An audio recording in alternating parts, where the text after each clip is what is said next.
ඔයාලා හැමෝම ආදරෙන් පිළිගන්නවා මගේ YouTube channel එකට.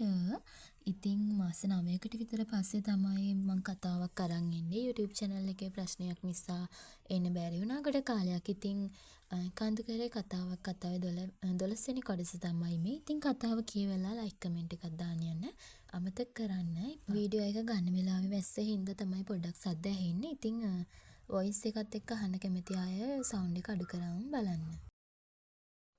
මැනික මම රූම් එකට යනවා මීටින් එකක් ගන්න. ඉතින් දැන් ඩීටේල්ස් වගේක් දෙන්න ඔසේ කම්පැනි එකේ අයට.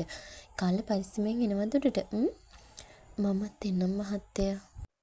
මහත්තයා නොමැතිව ලොකු මහත්තයාත් ලොකු නෝනාත් සමග එක්ව ආහාර ගැනීම මට අපහසු නිසා මා පුටුවේ නැගිට ගත්තේ ඔහු සමග කාමරයට යෑමට. දුව ඉන්න. කාලේ යන්නේ දුවේ. කෑමකින් භාගයටත් වඩා ඉතිරිනේ. ශාස්ත්‍ර ඔයා කාලා එන්නකෝ. මම යන්න. හරි මහත්තයා. ඔහුගේ පසට අවනත වූ මා කෑම මේසේ නතර වුණේ ලොකු නෝනාත් සිටිනියයි පැවසූ නිසයි. නමුත් මහත්තයා කාමරයට ගිය විගසම ලොකු මහත්තයා මා දෙස බැලුවේ සමච්චල් සහගත සිනහවකිනි. හිඟන්නේ හිතුවද අපි උඹට කැමැත්ත දුන්නා කියලා? හා ඒව හඳේ. ලොකු මහත්තයා පැවසූ දෙයට මා තිගැස්සිනි. උඹ විඳවන්න දැන් ලෑස්ති වෙන්න. මම එහෙම ලේසියෙන් සමාව දෙන්නේ උඹ මගේ කොල්ලව අල්ලගත්තට. මේ කිසිම දෙයක් සයස්ට කිව්වොත් උඹ යහතින් තියන්නේ දැනගනින් එක. එලෙස පැවසූ ලොකු නෝනා මගේ අද්දක තදින් අල්ලා මිරිකුවේ ඇස් වලින් කඳුළු ගැට කඩා වැටෙද්දීම එසේනම් මෑ කර ඇත්තේ රඟපෑමක්ද? මා නැවතත් වැටී ඇත්තේ මරු කඩටම බව තේරෙනා විට සියල්ල සිදුවී අවසන්නේ. ලොකු නෝනා අනේ අතාරින්න මට රිදෙනවා. අනේ මම යන්නම් නෝනා මෙහෙන්. හා උඹ මම නෙවෙයි යවන්නේ මේ පාර. උඹ යවන්නේ සයස්මයි. ඒක දැනගනි. පියන්සිට වෙනව නෝනා. මහත්තයාගේ හිතේ මගේ ගැන හිතන දෙයක් කරන්න එපා. උඹගේ බඩේ නුඹලේ ගැවුන හිඟන පැටව එපා අපේ පරම්පරාව ගෙනියන්න. ඵලයන් කාමරේට ඕක නොකා. තර්ක කිරීමට ශක්තියක් නොමැති තැන මා කෑමික විසිකර දමා කුස්සියේ මුල්ලක පුටුවකට වී සිට මද වේලාවකින් කාමරය වෙත යන්නට ගියේ දැස් වලින් නැද හැලෙන කඳුළු කැට අපහසුවෙන්ම නතර කරගෙන පිසදා ගනිමිනි. මිනිසුන්ට මේ ආකාරයට රඟපෑ හැකිද? ඈරත් මගේ කුසේ සිටින්නේ ඔහුගේම ලේ නොවේද? එසේනම් උදෑසන සිට ලොකු නෝනාත් මහත්තයාත් කර ඇත්තේ රඟපෑමක්ද? මා වික්මනින් බංගලාවට ගෙන්නා ගත්තා. වැල්වට ආරම් නොමැති වික්මනින් ලොකු මහත්තයා මගෙන් සමාව ගත්තා. ඉක්මනට කසාද බඳින්නේ ඇයි පැවසුවා. මහත්තයාට පෙනෙන්නට මා ආදරෙන් උන් කතා කළා.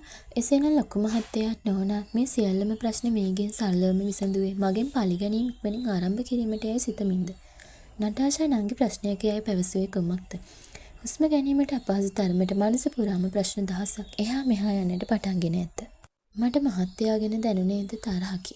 මා වතරම් පයට පත් කරමින් ලොකු මහත්තයා නුවරඑළියෙම පිටතගෙන ගියේ එසේම ඕන් මාහට එක්වරම කැමති වූ ආකාරය ගැන මහත්තයාට සැකයක් නොදැනුනේ මන්ද.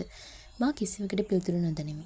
මහත්තයාට කිසිවක්ම පවසන්නේ නැතයි සිතමින් කාමරය වෙත යන්නට සැදූ මට ඇසුනේ නටාෂා නංගි හඬනා බවකි.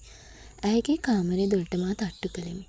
කවුද? කවුරුත් එක්කවත් කතා කරන්න බෑ. යන්නකො දෙයියනේ නටාෂා පැවසුවාය. නංගි ඔයාට මොකද උනේ? කවුරුත්ම මට කිව්වේ නෑ. සයස්වත්. අනේ අක්කා අදේශයගේ මම ප්‍රෙග්නන්ට් අක්කේ. අනේ ආ යන්න ගියා මාවේ පාළු. එයාට බබාවේ පාළු අක්කේ. අනේ නංගි සයස් මොකද කිව්වේ? එතකොට ලොකු නෝනලා කියන්නේ තරමට විශේෂ දෙයක්. එයාලා මට කිව්වේ නෑ අක්කා. දැනගත්ත මොහොතේ බොරුවට ඇඬුවා අප්පච්චි අම්මා දෙන්නම. ඒත් දැන් කවුරුත් මම කෑවදවත් බැලුවේ නෑ. අයියා බත් එකක් දීලා ගියා කන්න ගාලා බැනලා සනසලා මාම එච්චරයි අක්කේ. අම්මවත් ආවේ නෑ මාව බලන්න. මේ හැම දෙයකම එයාලත් වග කියන්න ඕන අක්කේ. අම්මා තමා මට කිව්වේ ආදිෂ්ගේ කරේ එළියන් ගගත්. මට අදිෂය නැතුව ජීවත් වෙන්න බෑ අක්කේ. මම එයාට ඇත්තටම ආදරය කළා. මම දන්නේ නෑ නංගි. මට ඔයාගේ ප්‍රශ්නෙට දෙන්න උත්තර නෑ. මම හිතුවා නංගි ආදිෂ් හොඳ කෙනෙක් වෙලා කියලා. ආදිෂ් ගැන දෙයක් කියන්න නංගි. ඔයා පිළිගනීද මම දන්නේ නෑ. මම මල්තවාන් ඉදි දවසක් ආදිෂ් මට කරදර කරන්න හැදුවා. මම දුවලා බේරුණා. ඊටත් කලින් මෙහෙදිම කීප වතාවක් එයා අනවශ්‍ය විදිහට මට ලං වෙන්න හැදුවා. ආදිෂෝ යයි දෙන කාර් එක නවත්තලා බදාගෙන ඉන්නවා දැකලා දවසක් ඒක සයස්ට කිව්වේ මමමයි නංගි. මම බය වුණා හුඟක්. ඔයාට ප්‍රශ්නයක් වෙයිද කියලා. ඒ ටික දවසකින් අයියත් කිව්වා ආදිෂ් හොඳයි වගේ. නංගිට ඇත්තටම ආදරය කරන්න කියලා. අක්කේ මම ගොඩක් මෝඩ වුණා අක්කේ. මම රැවටුණා. මම මැල්ල යනවද ඊනේ. අහන්නේ නංගි. ඕනේ වෙලාවක මම ඉන්න ඔයා ගාව. මම ඉන්නෙත් ඔයාගේ බෝට්ටුවේම. මමත් බඩේක් දරුවෙක් තියාන් ඔයත් එහෙමයි. අපි දෙන්නම කසාද මංගලත් නෑ. වෙනසකට තියෙන්නේ ආදිෂෝට දරුවා මරන්න කිව්ව එකයි. සයස් මහත්තයා මට එහෙම නොකිය ආදරය කරන එකයි. ගෑනු අපිට ජීවිතේ වදිනවා නංගි. ආදරය නිසා හැමදාම. අපේ වළඳකමත් ඒකට හේතුවක්. මට පුළුවන් ඔයා වෙනුවෙන් ඕන වෙලාවක ළඟ ඉන්න. දරුවව හතමුණන්ගේ දවසක ආදේශ විඳවයි පසුතැවේ. මා ඇයට පැවසුවේ හදවත තුළින් හටගන්නා වූ දරුණුතම වේදනාවෙනි. සැබවින්ම ගැහැණුන්ට ආදරය යන වචනය අභියස ජීවිතේම වැරදීමට මහ කාලයක් ගතවන්නේ නැත. ගැහැණියට පමණක් නම් කවුරුන්ට ජීවිතේ වර්ධින්නට ආදරය යන අකුරු හතර බොහෝ අවස්ථාවලදී බලපායි. ඔයාට පින් අක්කේ මම මැරෙන්නේ නෑ අක්කේ මම දරුවව හදනවා. අනිවාර්යෙන් මටත් කවදා හරි දවසක ලස්සන ආදරයක් ලැබෙයිද අක්කේ. අනේ මට ආසයි. ඕනංගේ ඔයාට අනිවාර්යෙන් ලැබෙනවා. කාලයට හැමදේම වාර්තිමු. ඔයාගේ නල්ලේ කොටපගෙන ඉක්මන් ටීවී පැටියෝ. මට දැනුනේ ඇය ගැන තද බල වූ අනුකම්පාව මුසු වේදනාවකි.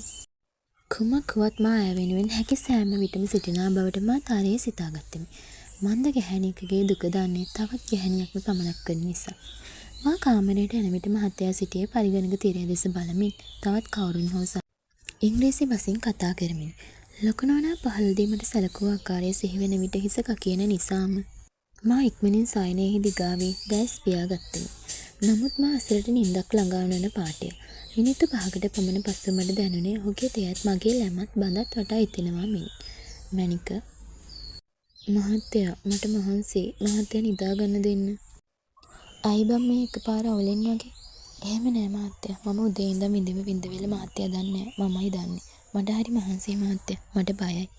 ප්ලීස් ශාස්ත්‍රා අම්මයි අප්පච්චි අවුලක් නෑනේ දැන්. අපි ඉක්මනට මැරි කරමු. හරි මහත්තයා මම නිදි. මට දැනුනේ මා තනි වී යනවා මෙන් හැඟීමකි. ලොකු නෝනාත් මහත්තයාත් මාහට කළ අසාධාරණ ඔහු මෙතරම් ඉක්මනටම සරලව අමතක කර දැමුව කෙසේදැයි මාහට සිතාගත නොහැක. නමුත් මා විඳ පීඩනය දන්නේ මා පමණයි. මා තදින් දැස් පියවා ගත්තේ ඔහුගේ සිතත් මා අතින් රිදී දොයයි බයිනි.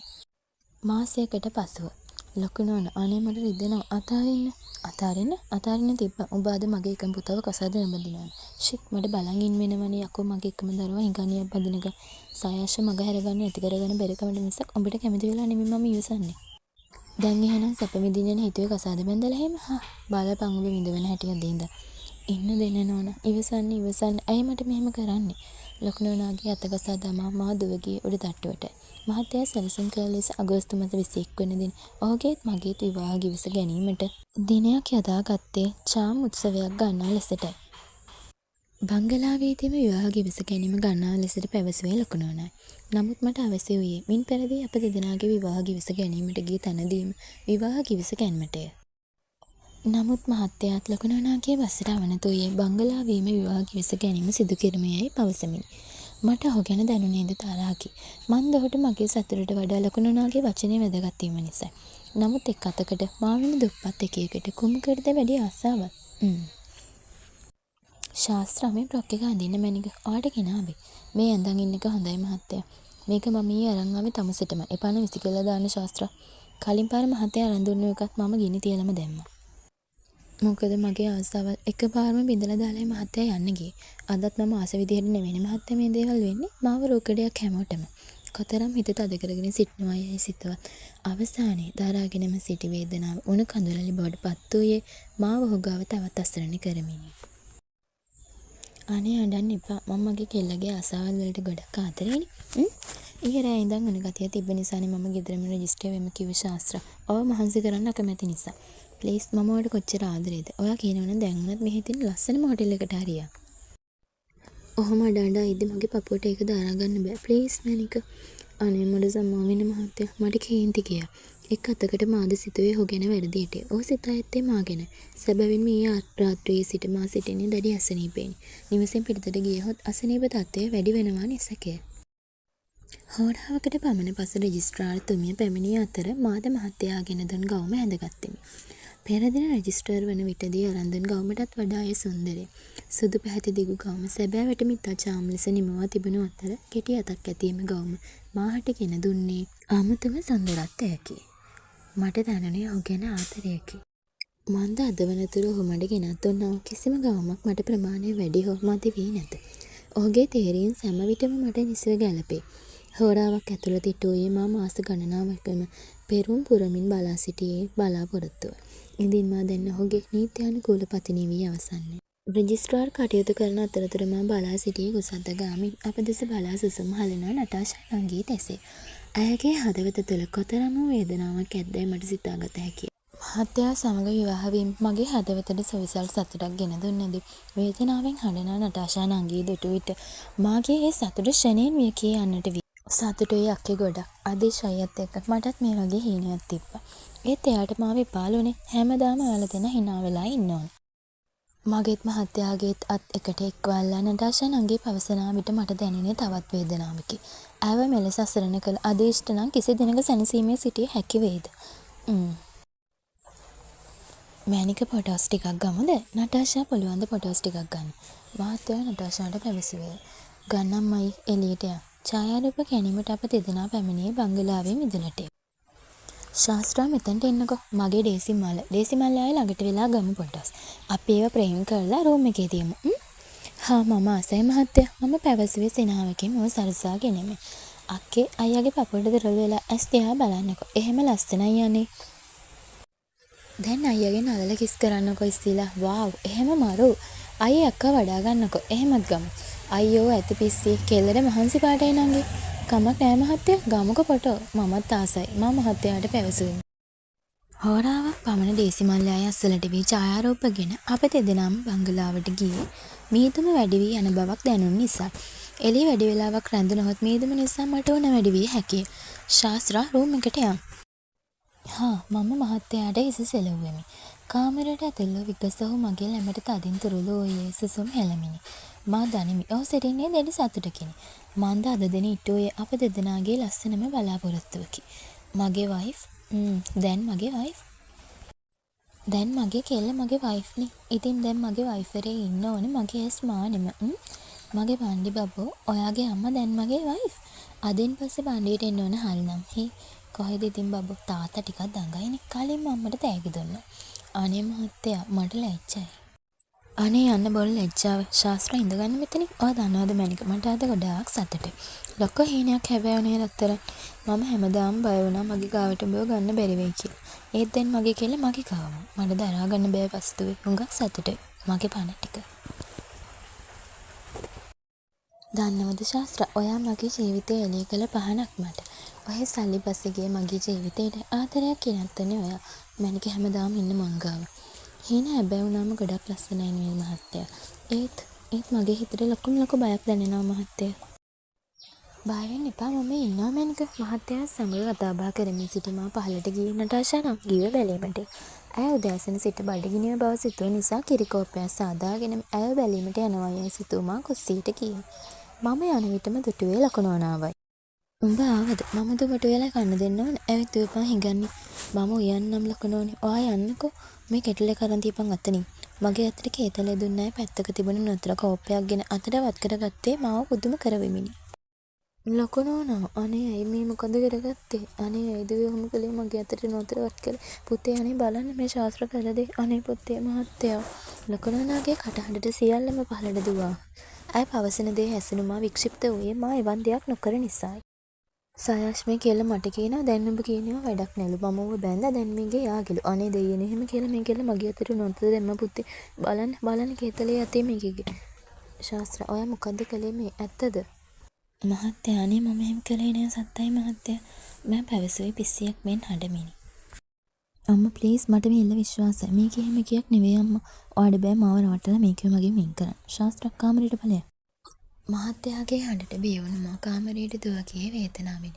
ඔහු මාගේ පැත්ත ගත් නිසාවත් වඩා ඔහු මා ගැන හොඳින් දන්නා නිසා මට දැනෙන්නේ සියුම් සතුටක්. නමුත් ලකුණෝනා කළ දේ මතක් වෙන විට හදවතට දැනෙන්නේ ඉදිරියේදී කුමක් වේදයි කුතුහලයකි. ඉතින් ඊගාව කොටසින් හමු වෙනකන් හැමෝම පරිස්සමෙන් සතුටින් ඉන්න. ලයික් එකක් කමෙන්ට් එකක් දාන්න යන්න මතක කරන්න එපා.